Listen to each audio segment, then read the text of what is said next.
I would like to welcome our guest, graduate of the University of Chicago, attendee of the 1969 Darshan, rock star researcher, Dot Pierpont Cooper. Thank you for that fabulous introduction. I feel like I have nothing else to say. You gave us a little background. About researching, I just wanted to say that I was a teacher for years, especially second and third grades. And I loved learning how things worked. Taking them to the ice cream factory or a farm or something like that. And I just made discoveries along with the children. So I really liked just investigating and discovering things. So I had plenty of that in this process of the book. And then more kept getting uncovered. It was very exciting. And how it got started, are you interested in that a little bit, is in the winter of 2011. My husband and I, Owen Cooper, we went to Mayor Baba places in Assisi, Santa Margherita, Portofino in Italy. And I was really impressed with the stonework in Italy. The houses where he stayed, East Chalicombe in England, where we'd also been, and the Harmon house that we were about to visit, and the Villa Fiorenza, Alta Chiara, all of them were near water and stone. In England, he went walking all around on the cliffs and by the beach. He sat on the rocks and played with stones. Harmon's made of field stone, which is stone scattered from glaciers, and it's right above a river. Villa Fiorenza sits right over the beach, and we have photos of Baba and disciples sitting on the rocks. And Alta Chiara, as you probably all know, is high on sea cliffs, and they have an exciting adventure on those cliffs. And the Assisi, too, is built from stone right in the side of a mountain. So there was stonework everywhere. And when we visited Harmon, even the stonework along the trail, the aqueduct, just stupendous. And we even visited Sing Sing, which is just down the road and Baba went there one night in 1931. We'll tell a little about that. But Sing Sing means it's an Indian name, Sing Sing, which means stone upon stone. So by early 2012, I even wrote someone and said, I'm thinking of a photo book with the theme of stone upon stone, with stories of Western disciples and Mayor Baba in these houses. And I started first on Harmon. And the overarching theme that came up over and over is river and water and rocks. Now, did you want to ask any questions, Claire? Yes, thank you for starting with that. That is absolutely beautiful.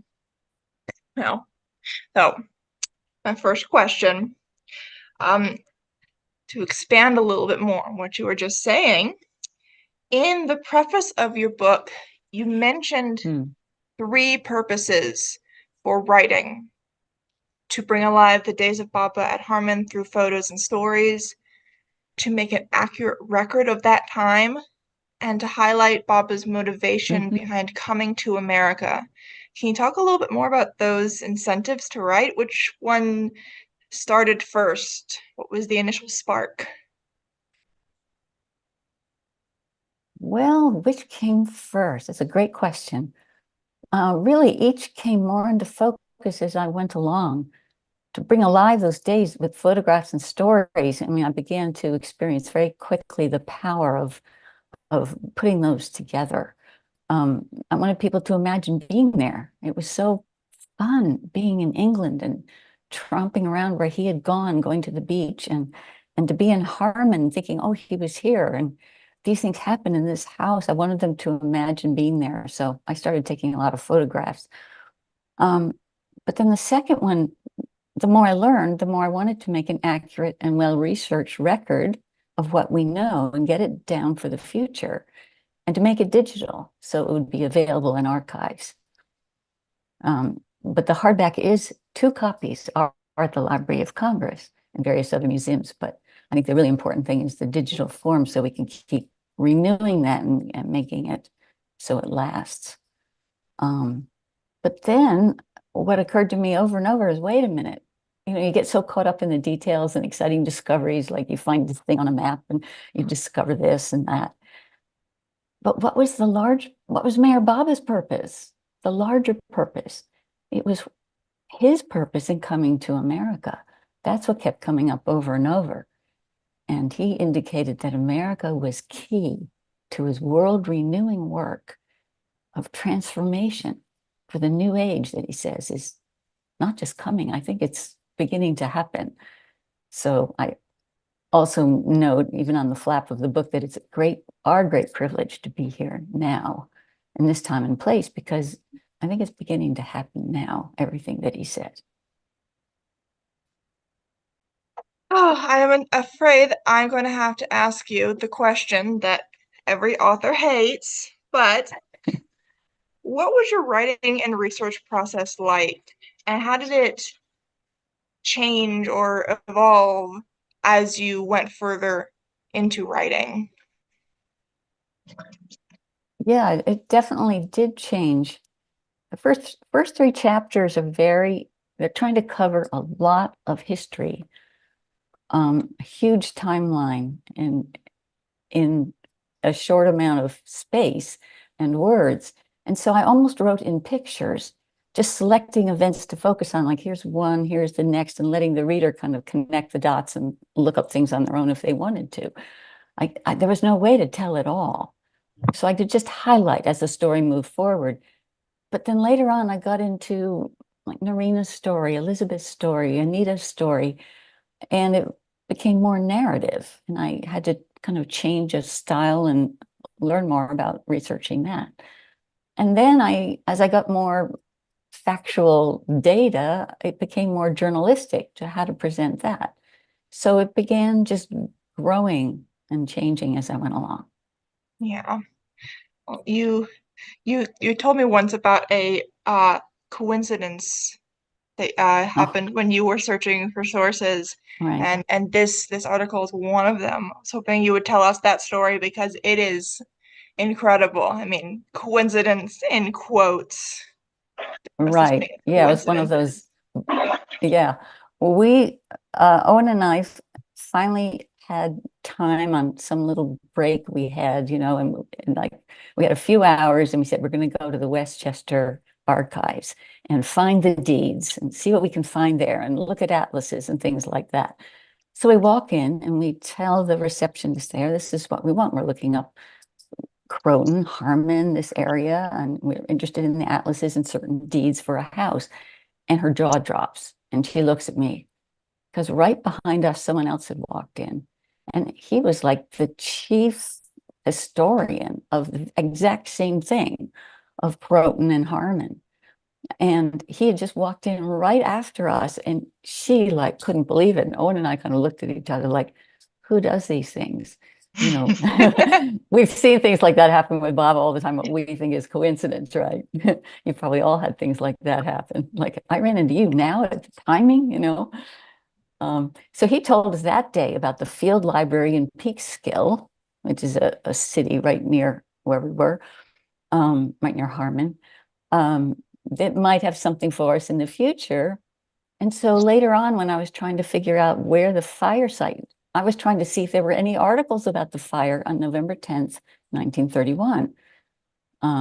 There's a whole chapter in the book called Fire. And so I got in touch with the library at Peekskill, and lo and behold, they had the article that was the key. And there were other keys too, that all came together. I spent a few days researching in box upon box of Margaret Mayo's papers and Eileen Burns' papers in the New York Public Library, the special part for theater. And the biggest finds were not only some notes from Narina to Margaret Mayo. Margaret Mayo was the owner of the Harmon property who offered it to Baba. But she had a list of everything she owned in a certain time in the 1940s, including the fire site of the house where the fire had been. She made it absolutely clear where it was, so I knew exactly where it was on the street. And through deeds and other things, census records, combination of things, we were able to pin down exactly where it had been. So there's a map of that in the book and all, but it started out with that amazing coincidence. And My goodness. It really does feel like Baba left you a breadcrumb trail of Mm-hmm. little That's what, tidbits along the way. that's true. And you just get one and then you follow that and then you follow the next one. Yeah. During your research, did you walk the aqueduct trail that you mentioned in Mm. chapter The River? And if so, what did it feel like to walk where Baba may have walked? Well, when I learned about the history of New York water and that it was all about the Croton River and that this house is between the Croton River and the Aqueduct Trail. And then he can just go out, he could just go out the back door and up a road that was called the Old Mill Road or Old Holman Road on the maps. It's actually a boundary of the property. Um, Within a few minutes, he would cross the Aqueduct Trail. In fact, there was a note from Mary somewhere in one of her letters, Mary Anton, about she wrote to Bob, it's like, oh, I was walking up this trail to the post box. Remember, Baba? You know, like we were there together, weren't we? Which is one of our hints that he did go that way. And to get to that post box, I believe he would have gone right to the trail. But it was hard to imagine he wouldn't have gone walking. He did that every day in England when he was there just before he got to Harmon. Um, but we only have that one little hint, you know, that's actually a verification, and I hope there will be more. But it's really easy to imagine him striding along and walking. You can go either direction. It's like a 40-mile trail or something like that from the dam all the way into New York City. And I also walked the High Bridge, which is where the aqueduct went into New York City from the Bronx into Manhattan. And you can now walk on it, and it's very exciting to walk on that too. Yeah, there's a line in this chapter that I absolutely love. If Baba went on this trail, he was walking right on top of the river, being sent to New York City for its sustenance and growth. And that is just, Mhm. I know he had to have And gone that there. and that water, yeah. I mean, they still use, well, they still use that. They've built more aqueducts, of course, in more parts of the system. You know, the system they thought, you know, the reservoir they made from the new Croton Dam that they thought could never run, New York would never run out of water. Well, it grew so much because of the water. You know, as the first chapter is all about the river, it's called the river and New York water and the history of it. It grew so quickly that it had to build more systems. But at the time he was there, they were still sending water through that aqueduct to New York City. And we know that I have some quotes in that, I guess it's in the film chapter from Mani about things about his touch. Learning his touch wasn't just touching that thing, it was touching everything.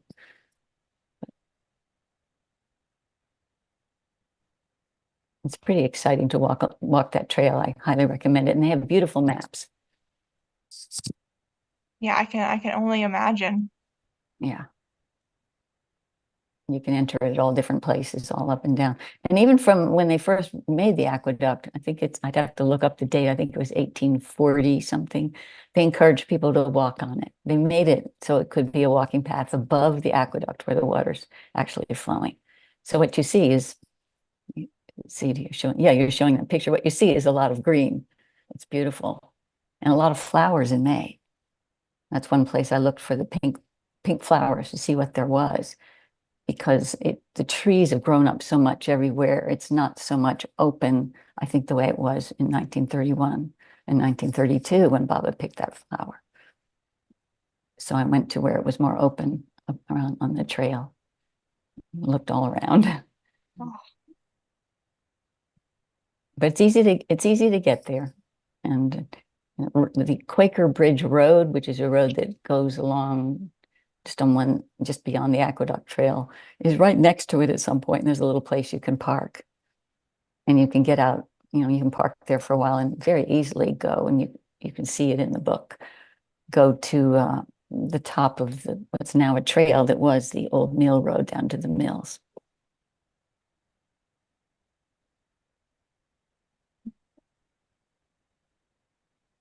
all right. Now, the question I would start to ask, I guess I'm just excited to hear your answer on this one. Oh, something about the city. Yeah, you mentioned in the chapter The City that New York was, quote, a city of open doors where millions and the God-man would come.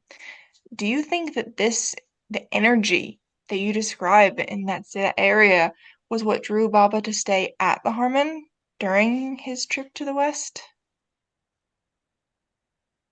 Well, first of all, New York City was at the leading edge of technology, the cultural and intellectual capital of the world, the doorway to America that Baba used 6 times on every one of his visits. He came to New York or through New York. And yes, he intended to use America's great energy. Perhaps New York City represented that. I don't know, but it was an incredible place. But why Harmon?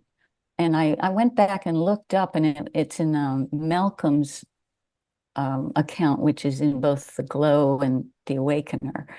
Um, and Jean and Malcolm, when they were just learning of Baba, they received a cable asking if Baba's party could stay with them in New York City for a week in the house, a friend's house where they were staying. Well, they knew there wasn't room.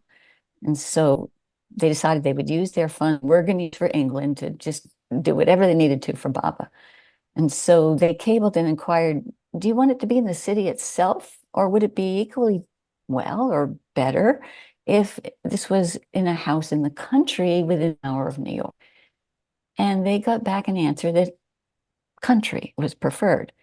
Well, they used to live up in Harmon for a while, and their landlady was Margaret Mayo, who had built many houses, and there's a lot in the book about her and how, every time she built a house, she wrote a play, or the other way around. She was a famous playwright. So she owned a lot of attractive homes. And one of them was this large stone house she had just bought in 1929 above the Croton River.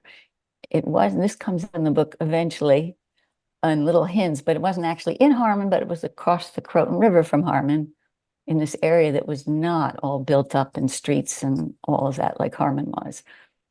And Jean wrote to ask, is there anything available? Miss Mayo calls her back immediately upon receipt of the letter and says she understands the nature of the visit and the offering, and as a contribution, she'd like to offer the use of the large stone house above the Croton River. And of course, it wasn't quite large enough, and then she got her workmen and redid it so it would accommodate more people. So that's how it came about. Now, was that just by chance? Or did Baba plan that all along? He said country.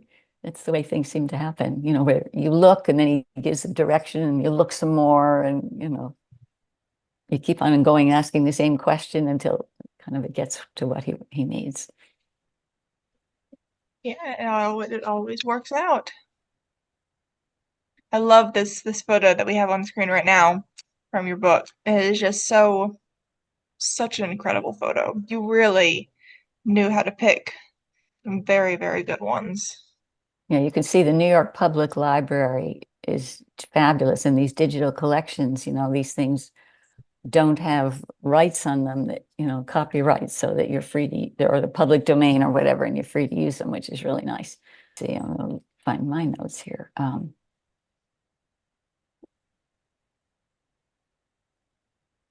Well, I guess we were thinking that that's one of the photos where I wrote a little poem by it, because I really wanted to put that photo in, and it's actually after the notes of that chapter.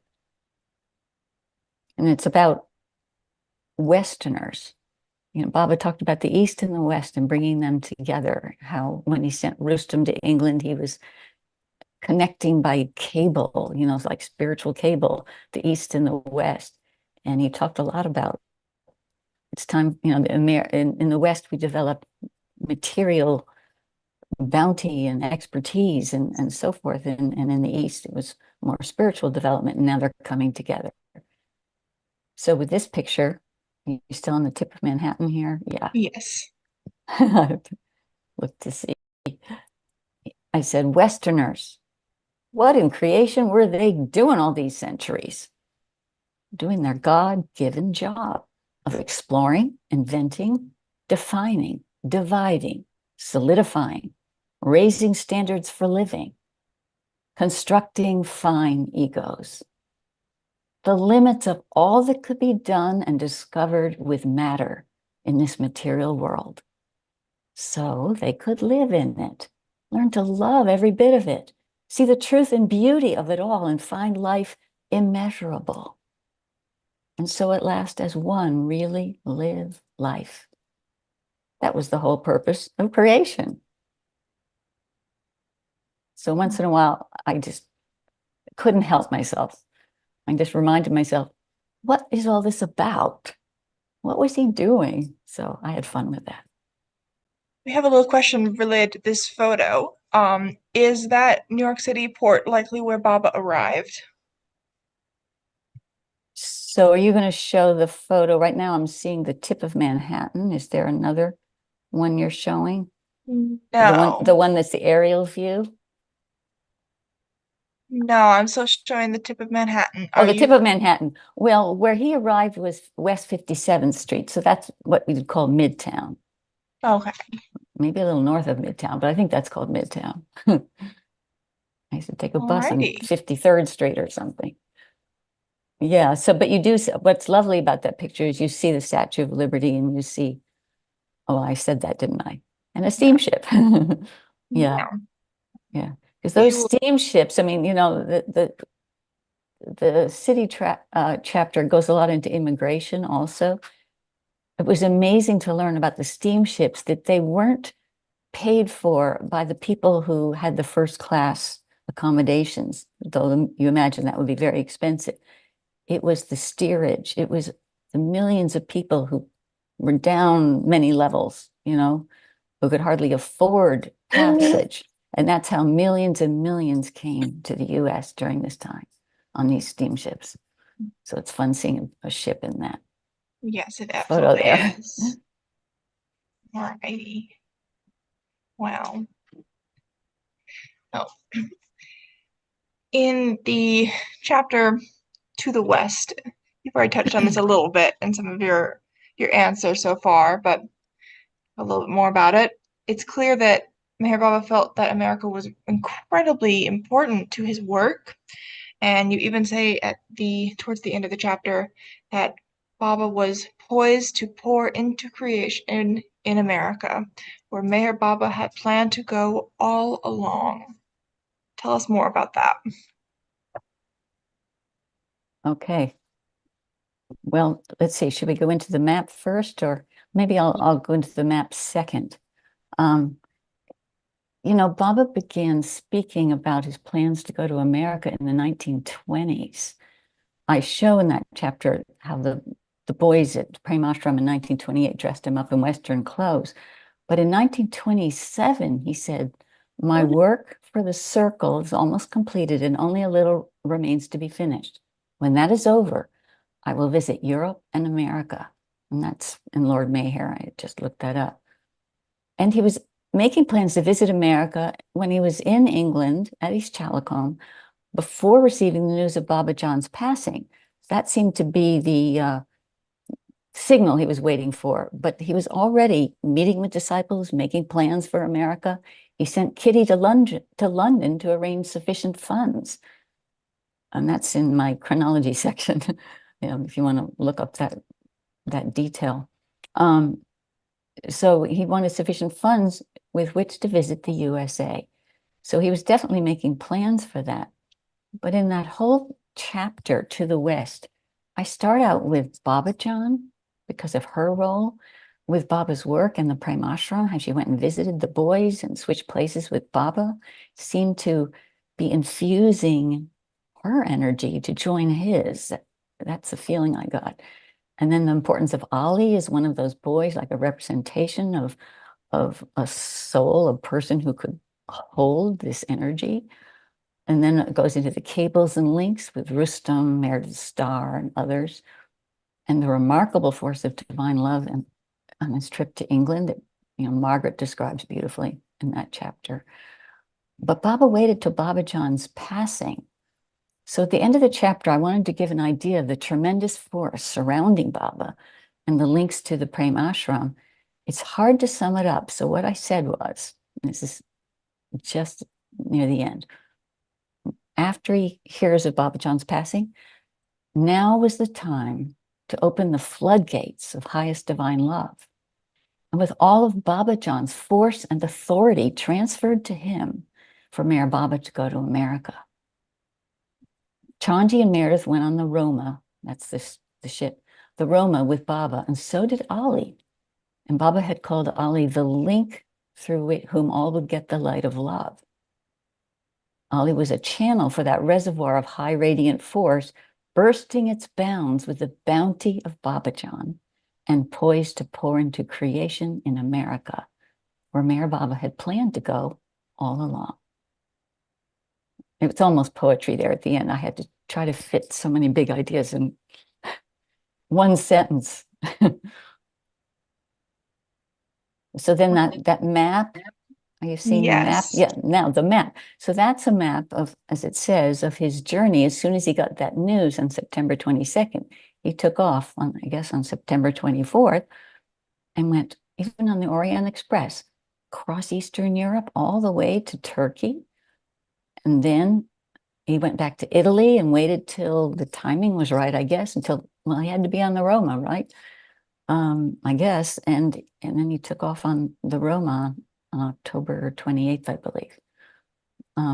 And so I had a funny, you wanted me to read, Claire, right? Yes, please. I love this caption. It's so I good. know. I don't know why I couldn't resist. I wrote, I'm a baseball player, so I love baseball. So I apologies to people who don't know the game of baseball and its rules and what these terms mean. I said, Baba tags up in Turkey, 1 foot in the east, makes a quick turn and sprints to the west, puts his foot on the bag at home plate in America to score a run, a World Series kind of run, world title at last, but not the end of the game, a new beginning. It's very silly. I apologize, but Oh I couldn't no, believe it. I absolutely love it. In the chapter The Road, you Mm-hmm. start off talking about the difficulties Baba had once he arrived here, Mm. Oh, just yeah. getting off of the Roma Mm-hmm. when it was docked at the pier. Why was that? Mm-hmm. What was that holdup there? And I actually went back to Lord Mayher online and reread the whole thing because when I wrote the book, I would condense these stories a lot, kind of assuming people either knew them already and I was kind of reminding them, or they could look it up and they wanted the whole story, because otherwise this would have been thousands of pages long. But so on Friday, 6th of November, they sailed into New York City and docked at, it's actually Pier 97 at West 57th Street at 2 in the afternoon, docking at the West 57th Street Pier. 2 hours passed before Baba and the men were allowed to disembark. An insolent immigration officer kicked up a row on board ship, unnecessarily delaying their disembarkation. He was dissatisfied with the answers given by Meredith to his questions, that's Meredith Starr, and suspected something suspicious about Baba's silence and alphabet board. He kept detaining Baba and the group with questions and even tried to read the board himself, but couldn't. He asked Baba directly, "You have come to teach people in America without speaking? With this board? How foolish. Who gave you this silly idea?" Baba spelled out in reply, "I have come not to teach, but to awaken." In reply, the man laughed loudly, and Baba remarked to Chanji, "He laughs at this now, but I will show him. Poor ignorant soul, I pity him." The officer then warned them, "I cannot let you pass unless someone in New York stands surety for you."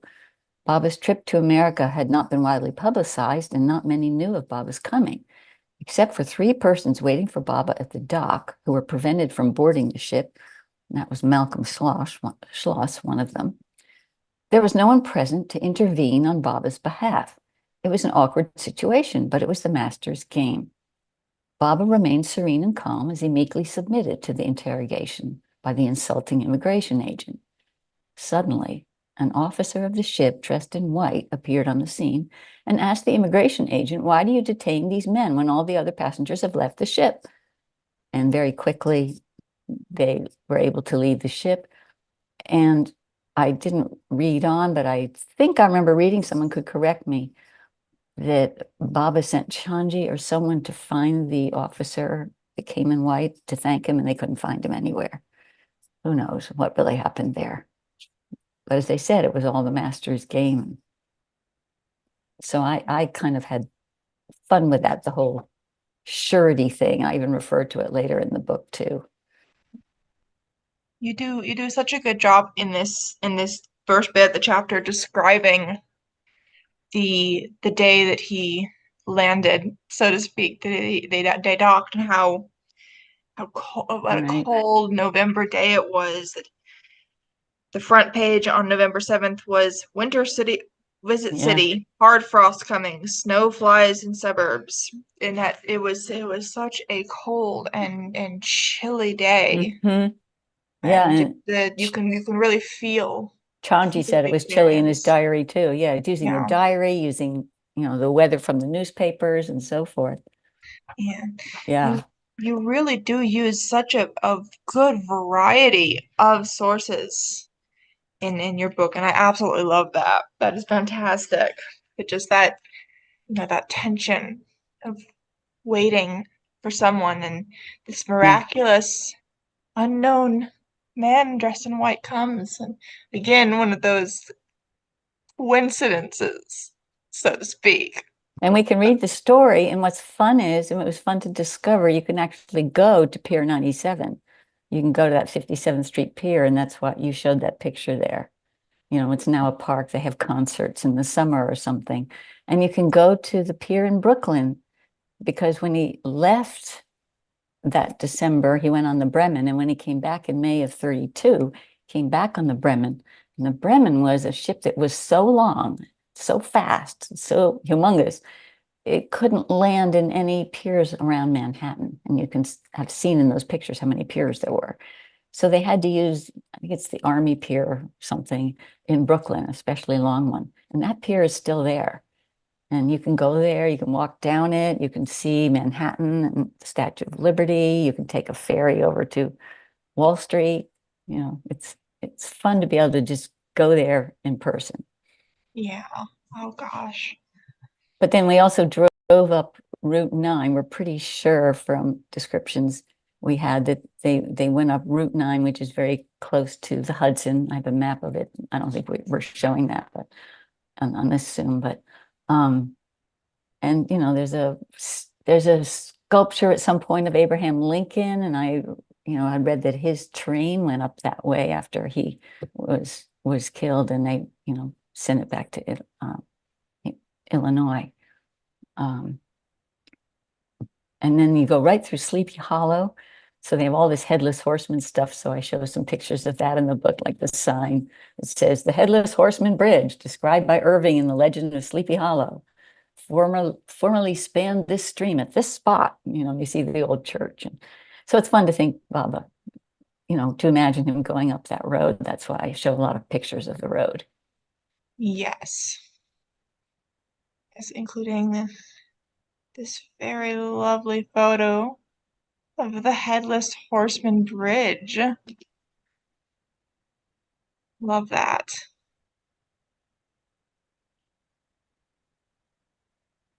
Once he gets there, Jean meets him at the door.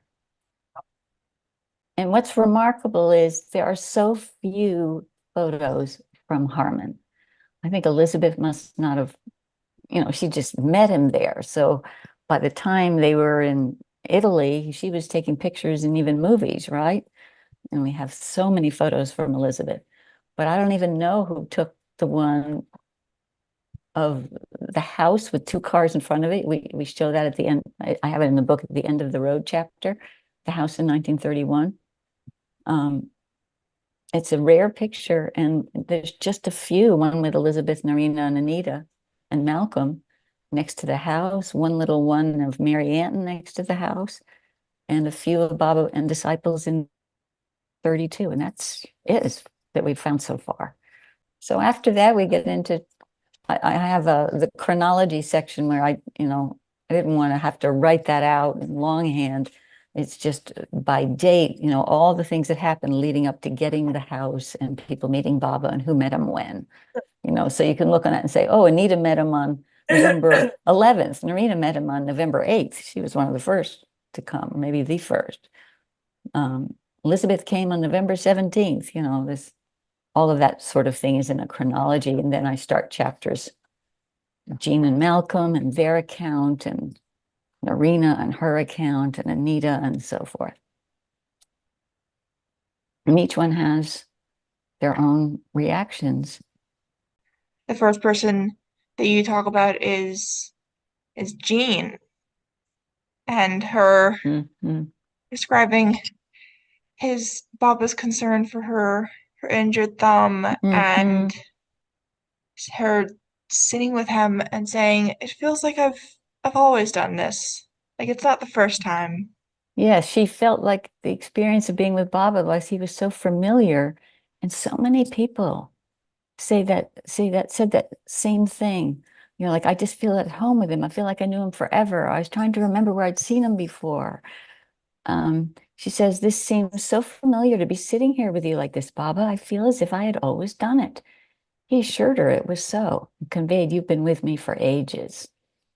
So, of course, on this trip and in England too, he was gathering his circle very quickly. Because here within a few days, Jean, Malcolm, Narina, Elizabeth, Anita, just and Nadine. Yeah. And then Malcolm is right after that. Yes, I really love the conversation that you described between them standing by the river, and Baba's telling him that he was the Ancient One, because Malcolm knew the ancient name of God, and even if he didn't, he knew that Malcolm wouldn't understand it quite, at first, that it would make sense to him.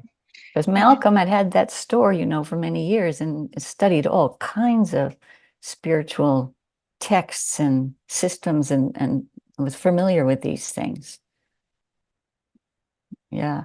Baba often, I think, let people know that he knew something special about them that they would have never told anyone, that only they Yes. knew, and Baba knew it and would, and he'd let them know in that way that he really did know all when he said he did.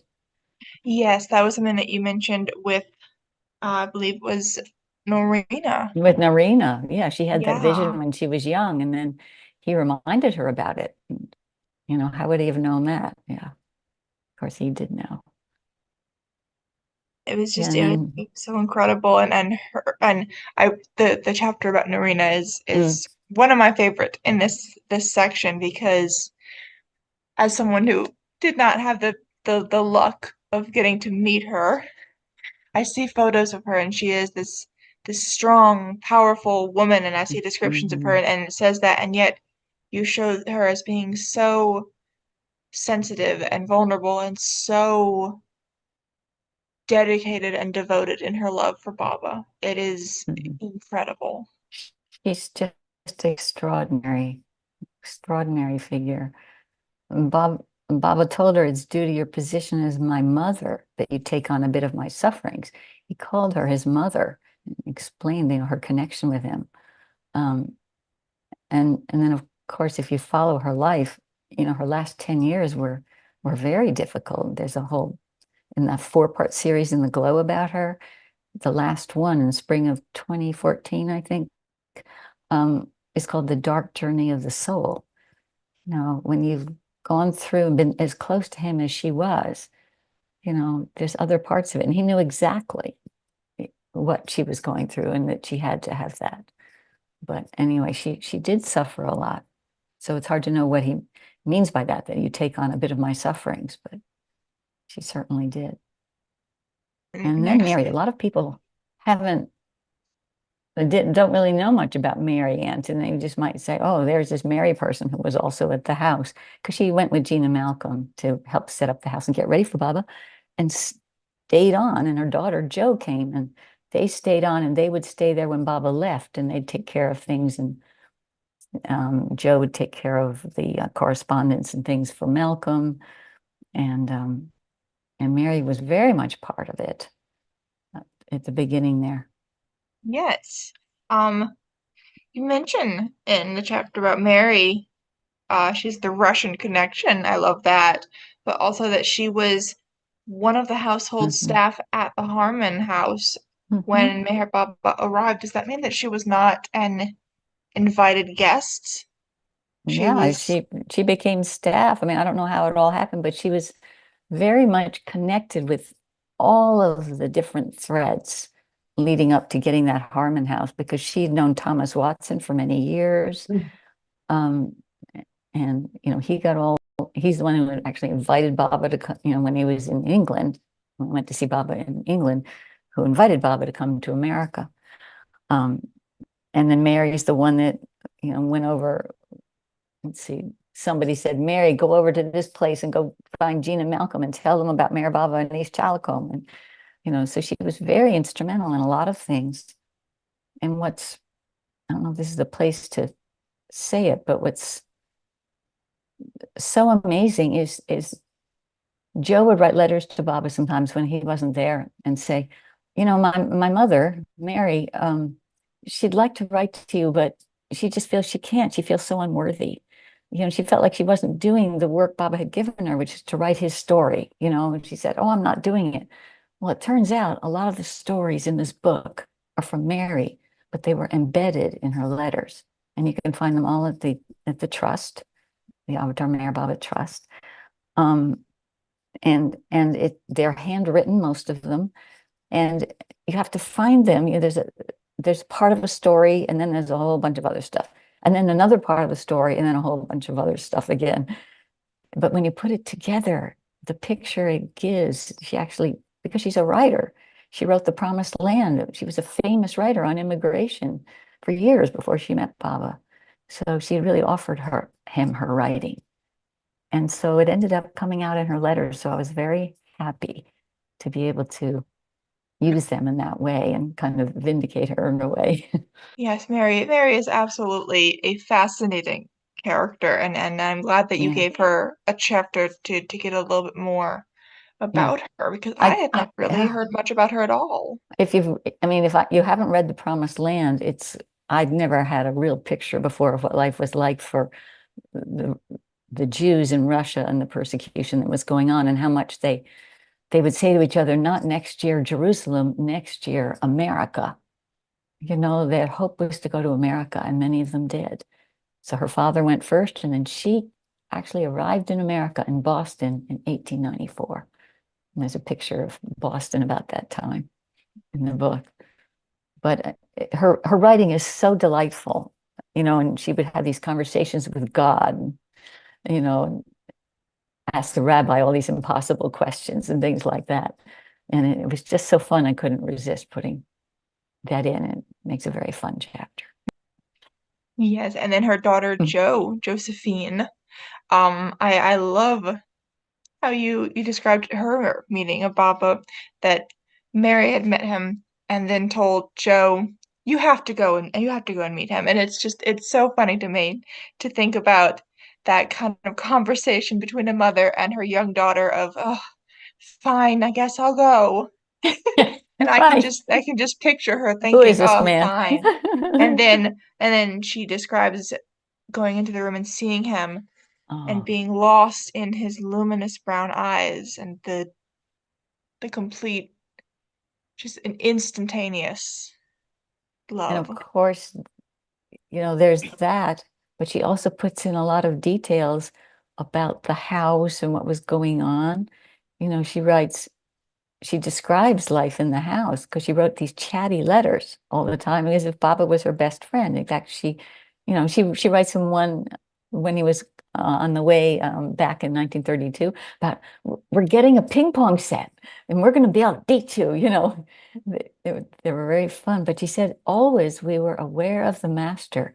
It was like living in heaven, knowing God was in the upstairs room. The house was permeated by his presence. And I think she delighted Baba. And I think her innocence mirrored his nature of pure love and fun. And that's why I end her chapter with her quote, I always thought of him as a child. When I was with Baba, the atmosphere was different, purified and beautiful. He was like a friendly next door neighbor. So she has It's a real help, her comments. And then her poems are fun, and I Okay. sprinkled some of them in there. Yes, I appreciate that. There's, oh my gosh, there's so many wonderful people that you mentioned. As Anita is next. If you want to chat about her, I know that we are.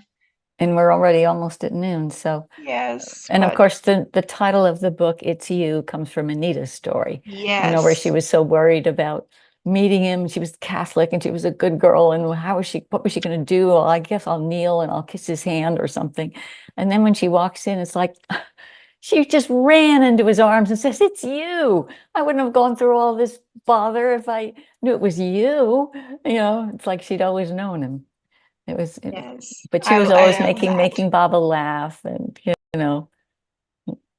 that's why I write it in the very, very last chapter. There was a picture of Anita. I couldn't resist, and I had to reduce it to something very tiny because there was no more room.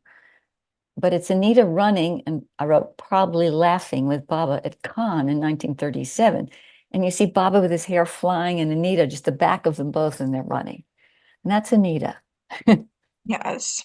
But she also tells some of the story when he goes to Sing Sing. And so these different characters, so to speak, these disciples enter the story at different places, and Mary, and Joe with their writing in different places. So it's nice by the time they've been introduced, then you know them later when you hear from them again. Okay. And I want to move to our next question, which was more about Joe. As you mentioned that she Mm. has some poetry in her chapter and that she was a poet. I was wondering, do you have a favorite poem by her? There's a lot of them. A bunch of them, I only put in a few words of it, and in different places in that chapter, like the master of all life is he, complete in his divinity. She likes a lot of rhyming. But there's one poem I put at the end called Love Increasing. Beloved, before I knew you, my heart was like a quiet pool unruffled by the winds of passion. But when I glimpsed your beauty and looked into your eyes, it was as though a stone were dropped into the very center of that pool, starting a silver ripple that grew and spread in ever increasing circles till it reached the outer boundaries. And there the waters of my love overflowed and covered the earth to the farthest horizon and went beyond into eternity. Beloved, since that first meeting of my heart with yours, I have filled universes with my love for you. So I think Oh, he would have delighted in that. absolutely. Oh, that is so beautiful. She always very innocent. It's very sweet. Yes. Um, you mentioned early on in the book in the preface that the book started out as poetry, Mm. and then you transitioned into writing more standard prose. But I can see, and you've mentioned yourself, so many elements of that poetic writing Hmm. in in the book still. What made you change over to more of a standard prose writing style with this? I mean, I do explain it a little bit in the preface. I said, as it took on a more narrative style with people's stories and a journalistic style as I uncovered information, rippling waves of poetry and song flowed in and out. Because sometimes, regular prose just didn't make sense. I did start out, I was writing about the river, and I think it was like kind of impressionistic pictures. I've talked about making pictures with words, and I was doing that with actual photos and pictures with words. And so it was more poetry without, connecting verbs or even is, in the sentence. Well, I had some readers that I had read the book to give me some feedback at the very beginning. And one of them remarked on my incomplete sentences. And I said, well, they weren't meant to be regular sentences. But I realized I'll have to be clear when a passage is meant to be more poetic. So I started setting it off. For instance, in the American history chapter, after the part about all the inventions, the incredible technological revolution during the Civil War, thanks to Lincoln encouraging that, um, that I set off this little thing at the end there. I said, the Civil War halfway between the first president and Mayor Baba's arrival, threshold of a new age. And that couldn't be said in regular prose. I didn't want to explain it. I just wanted to give a picture of it. But my next question. Now, absolutely every part of the book is important and full of important information and facts and research. But what are some examples of captions and the notes at the end of every chapter that a reader should be sure not to miss? I know that on page 223, there's a caption under an image that really wraps up the story from the chapter. Mm-hmm. Yeah, Chapter? that's the On the flower flower. chapter, right? Yes. And that chapter is, most people know Elizabeth's story, so I give the main elements of it. But it includes Mary Anton's heart-wrenching story of the last evening with Baba before he boarded the train in 1932. And so after her story, there wasn't anything else that could be said at the end of her story. It really ends the chapter. But then I show a picture of the route of the train, at least as far as Chicago and a little beyond. It's called the New York Central Railroad Water Level Route. That's the name on the map, because they would take a route up by the Great Lakes. And that's what Baba did. He went up, it might look backwards to you, but up toward Albany and Schenectady and then across under the lakes over to Chicago. But then it's part of the caption really. It's like a note, but it's not in the notes. It's right below the caption. But the train he took, the Iroquois, would take the New York Central Railroad's water level route by the Hudson River north to Harmon, then on up to Albany and Schenectady and west by the Great Lakes to Chicago. There the party would change to the Golden State Limited and travel through Illinois, Missouri, Kansas, Oklahoma, New Mexico, Texas, and Arizona to California, right across America and through its center, the heartland. And those of you that know the significance of May 24th, 1932, and Elizabeth's story, that's the same date as his accident in Oklahoma on May 24th, 1952, know why that's so significant. And he was in a very serious mood the night of that, as Mary describes that last night. It's interesting. So, she gets the flower and then, he already knows that this is going to happen, and then he travels through Oklahoma. So I thought that was very significant, but I wouldn't want you to miss it because it's just a caption. But on the other hand, some people pick up a book like this, sometimes called like a coffee table book, because you can pick up and look at any part, or you can read just the photos and the captions if you want to, and that's kind of fun. And there's a lot of colorful photos, and you can make your own little trip to New York in the fall and see all the color without having to go there. But in reading the captions, you might pick that up, but if you were reading other parts or just flipping around, you might miss it. Yeah. So there's real nuggets and gems, all over the place. Well, I could say especially in the Harmon chapter, especially in this chapter, especially.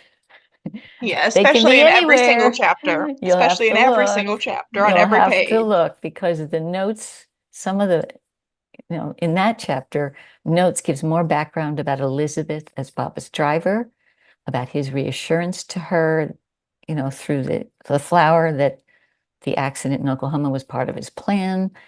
And then a note about the significance of the accident for Baba's transformative work for humanity. Mm-hmm. That's in the notes too. So I didn't want to put it all in the chapter because that's mostly the story and Mary's story, And so you have to read the notes to kind of get the whole picture. That makes sense? Yes, absolutely. Speaking of, the film and the flower chapters of the book seem to be the kind of crescendo of the book and of Mayor Baba's time in Harmon. Can you tell us a little bit about the film chapter in particular, which has a story about Darwin Shaw, or from Darwin Shaw? Yeah, that chapter is very full. It includes the history of newsreel, which is fascinating in itself. How, it came together and Paramount was considered the most kind of reliable. And Bob avoided a lot of the other newsreel people waiting for him at various places in Europe. And finally it was Paramount that did the newsreels of him. I mean, just that part's amazing, but that's only one part. His use of film to convey truth publicly to the world for the first time. He, had his message, what he was doing here, printed out in full in the newspapers starting then. He started all that publicity. It has things about the publicity, details in Joe's letters, from Joe's letters, plus a Darwin story, plus Mani's comments about the significance of his touch, plus scientific discoveries about the river, like why it's called Deep Hole and there's a deeper Croton River running underneath that river, and about water, how water can carry memories, water can change. We've probably all seen the beautiful pictures of water crystals when, you have good thoughts or say nice words around it. So, and then pictures of the well. So it's of what we think might be the well. So this chapter, it highlights Baba's work in America and moves the story along with concrete details about his stay in the stone house. And that's thanks to Mary's and Joe's letters, and discoveries about a concrete structure that was probably the well. Darwin's story at the very end, I have about third hand. One day Baba went down and said he wanted to go across the river in the rowboat, because they had a rowboat tied up there, for lunch at the Nico Inn, which is in a bunch of the pictures. It's now this white-looking house, but it was a very famous inn where lots of actors and actresses would go. It was a big draw in Harmon, in the big days of Harmon. We don't know whether that story was in 1931 or 1932. I suspect 1932 because Joe wrote a note to Baba about it, about going to the Nico Inn in September of 32. So you piece together the different little things you pick up. I felt Baba touching water was very significant. That's why, yeah, that's why it's there along with the, images of Baba at the well. And what's funny is I knew Darwin for years. He was with us on our Darshan flight, even in '69. And I wish I'd known to ask him about Harmon, but I didn't know. What did I know?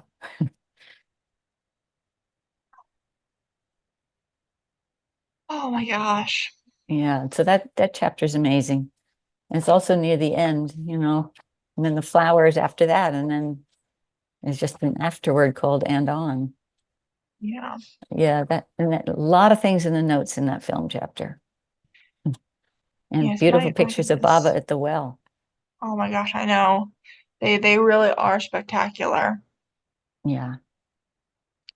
And one Um, thing that Ann Barker noticed is that, I don't know if she wants to say a word, let her turn on and notice about Baba wearing his sadra in the Paramount newsreel and at the well.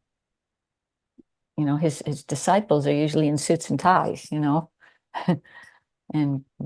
at certain times, I think Baba wore his sadra, his feeling at home clothes. yeah. Just to comment on that, There Dot, you are. yes, hello. Uh, Mayor Baba was bringing East and West together, and I think that's why he appeared at that time wearing his sadra, and also the beautiful film footage of Baba at the well drinking from, pulling up the bucket and drinking from with a ladle from that well. I was in wearing his sadra. That was so touching.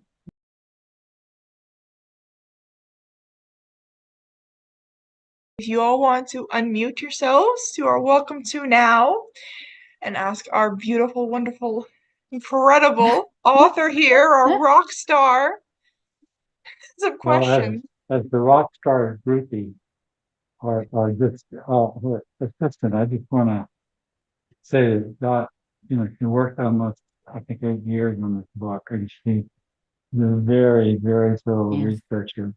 and she was extremely careful about verifying fact. There's no speculation in there. There's nothing like, well, Father doubtless did this, although there's no evidence for it. And I feel like the book is going to be a valuable reference for hundreds of years. There's going to be a time when all the material that's documented is going to be scattered to the wind. But researchers who, far into the future will, I think, find it invaluable. And many times we went up there. God had this sister who lives in that area, but we went up there many times, and it was really a lot of fun to kind of scout out ways to take pictures. And you can take a good picture from across the river, actually, when there's not a lot of leaves on it too. But anyway, I just wanted to, make that comment. Absolutely. I will say that's one reason why I was saying the variety of sources. It really is so well researched. Actually, the first time that Dot and I had a Zoom meeting to get prepared for today, one of the first things I told her was that as an archivist, I was in love with her because the amount of research and how documented everything is. And at the end of the chapter, she lists everything used in that chapter, and it was just like, oh my goodness, if you could teach everyone how to write a research book, I would be so happy. Because this is so well done and so, like you said, it's no speculation. It's drawing from multiple sources to verify things. It's incredible. You really you hit the nail on the head with your purpose of making an accurate record. I Well, definitely think thank you have you. achieved all of this, but that one especially, Well, thank you, Owen I can and say for Claire. sure.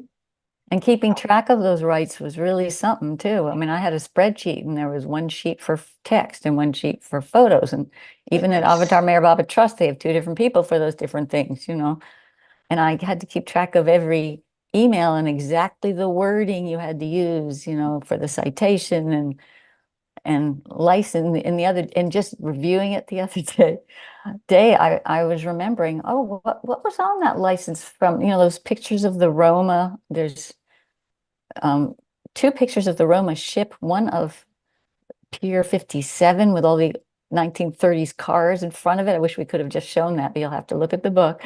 And two of the inside of the Roma.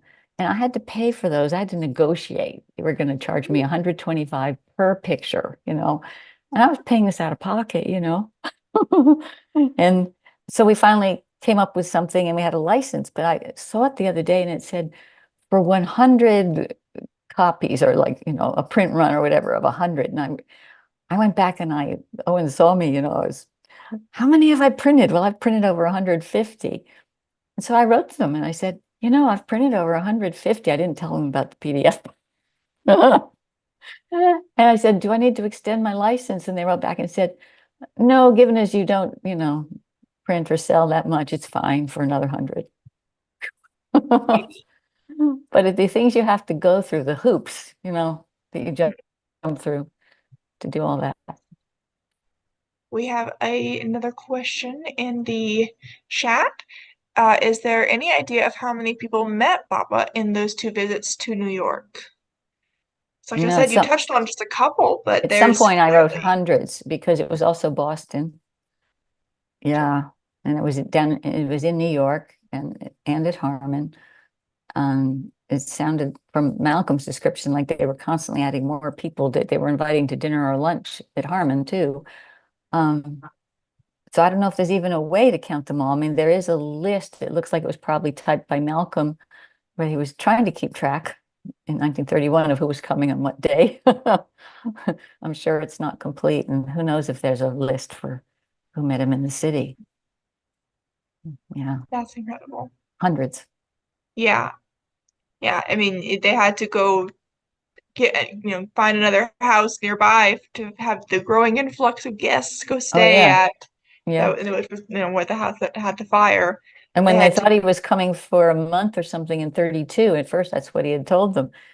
Margaret Mayo bought like 100 tents, and they were going to make a tent encampment on Deer Island in the river.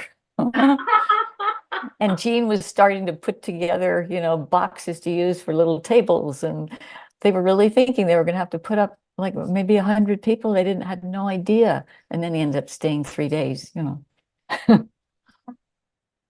But he did meet a lot. A lot. Yeah. Do we have any more questions? We have plenty of people here today. You don't have to raise your hands. Okay. But Anne. I just wondered, can you tell me a little bit about his visit in Boston? Oh, we did go there. I think, Owen, you were with me then too, and we went to the hotel there. I didn't really research that enough, and I haven't reviewed that, so I can't tell you too much. I'd have to review it also to give you a good answer about that. But he went from Boston right to New Hampshire because, one of those early friends of Malcolm and Jean's, they were trying to make a retreat. Somebody deeded him some land. I think there's articles in the Glow about what happened with that. He ended up not keeping that land in New Hampshire. But yeah, so there was, Boston is right next to New Hampshire, so they just went up there. And then they took a ship back from Boston to New York City. in Diana. Yeah, I've enjoyed so much everything you've told us, Dot. And as you were talking, this isn't a question, it's just a response. How fun it would be to have like a walking tour of Baba's places in New York City. Like I think of going to the pier and like you were there, I take it, to see the boats, to take that fabulous picture. It must have been wonderful. It is fun. Yeah. Yeah, I think sometimes people do go to New York City and they try to go to places associated with Baba, because of course he was there other years too, in the 50s and 3 times in the 30s. So much fun. Yeah, but you hear about places where he stayed, but you're taking us to the riverfront. I mean, that's really wonderful. Yeah. And it was fun one of the times, just really trying to retrace his steps. Like we drove into New York City. I think this was a trip that Owen wasn't on, but someone else came with me who was a photographer. And we started out in northern Manhattan, and we crossed Broadway Bridge, which we think, probably is the one he would have taken. And so I managed to get old pictures of that, and that's in the book. I have various pictures of the route in the book in that chapter called The Road. But it was fun going up there. It takes about 2 hours from the pier in New York up to that Harmon area. Yale. You had your hand raised. I'm on my iPhone, so I had to unmute myself. What an exciting book. This is an event. I think Ward Parks is going to do handsprings. He's so particular and academic in the best possible way, because this is our master. This is Mayor Baba. Yes. I probably can't keep talking. I'm so excited about the book. I know what it's going to do for the community. I hope that it prompts other people to do research. While in 2 centuries, what you found isn't going to be there. Yeah. Congratulations on the birth of this book. Thank you. And thank you for what you've done for the Baba community. Jai Baba. Thank you, Jai Baba. Yeah, it was integrating a lot of different things. That's why, it helps to have chapters, because when you'd find something, you say, where does that belong? Okay, I'll put it there.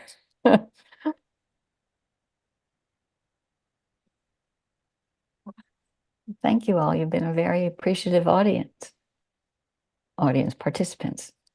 Amy. Hi, good morning, Dot. Thanks so much. It really is a valuable documentation and story. I do love the way you've organized and simplified and threaded things together.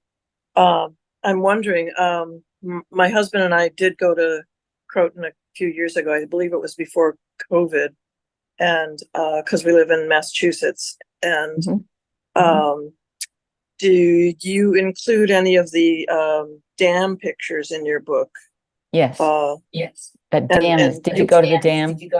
Oh my gosh, yeah, I actually was looking for pictures, which is why I went offline a little bit and found a couple. They're absolutely stunning. And were you not able to share those today because of copyright, or that's not a? Oh, my own pictures we could have. Okay. I mean, I don't know how to share that with you, but when we were there, it happened to have, I think it was springtime, and it was or early summer, and they happened to have a huge deluge of water and rain. So the dam itself was just it's overpowering. I'm looking at it on my large screen of the waterfalls coming down from it, and the It's beautiful. beauty of the place, and the interesting aspect of tourism. There's a large draw, especially of Indian people. I don't know if that's, or the day we were there were a lot of Indian people kind of just picnicking and hanging out. They have tables, you can bring blankets and games, and but it's a stunning piece of structural engineering that retains to this day. And the upper level where Baba walked, we also followed that path in. So I don't know if anybody's ever got time to go to it, but it's quite an amazing experience, you know. And then it's right on close to the Hudson River, which itself, as you've been articulating, is amazing. But the stone on stone and the stone on water aspect that you kept repeating is hugely evident in the structure of the engineering of that dam. Yeah. So thank you. And through the historical societies, I don't know why I'm getting an echo. I don't know if anyone else is. Maybe I don't know what that is. But anyway, through the historical societies in the area, I got a few pictures. I include 3 of them on page 8 of them actually building, you know, the blocks of granite and all that. I mean, it shows the immensity of it. What a project. And all those Italian stonemasons came over, and a lot of them stayed. And we think some of them might have even built, or speculation is some of them might have even built the stone house that Baba stayed in. Yeah, I highly recommend going to the New Croton Dam, and you can pick up the aqueduct trail right from there. And next we have Cheryl. Let's see, can you, are you hearing me? Yes, we are. Okay, great. Dot, thank you so much. This is a phenomenal book. I actually bought it when it was available at first at Sherry R Books.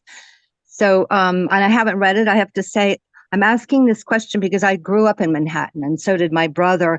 There ended up being 3 of us on the same street, 122nd Street between Broadway and Amsterdam, that Baba caught in his net. And it has struck me for years when you were doing, and the reason I'm asking you is when you were doing all your research, did you gather any information about all the different streets that Baba was driven on, whether it was in and any of the visits? No, not much. I think other people have looked at things like that, but I didn't. I was just mostly trying to figure out his route to Harmon. I was staying very focused on getting him to the house. All right. Yeah. So, well, thank you, because that's exciting. So much territory that I was on, that I bicycled on, that I rode buses on, that I was on this New York Central Railroad over. I mean, yeah, right. It's very personal to me too on that level. So thank you. This book is spectacular. It's just spectacular. I had one more little question from me. Throughout this whole process, you know, from the original idea to interacting with readers afterwards, what has been the most rewarding part of all of this for you? Oh, I don't know. A lot of it. Getting feedback from people that it really means a lot to, really is very rewarding. But you know, I published it 5 years ago. So for this Zoom, to prepare for it, I picked it up and started reading chapters here and there and looking at different parts again. And, you know, we're thinking about our questions and looking things up. And I was a little in awe of how much is in it. I mean, you know, it's hard to remember doing that work at the time. You just keep on doing it, you know. And so now I look at it and it's like, wow, I'm really glad I did it when I did it. Yeah. But some of the things we learned were just so amazing. Yeah. Well, thank you, everyone.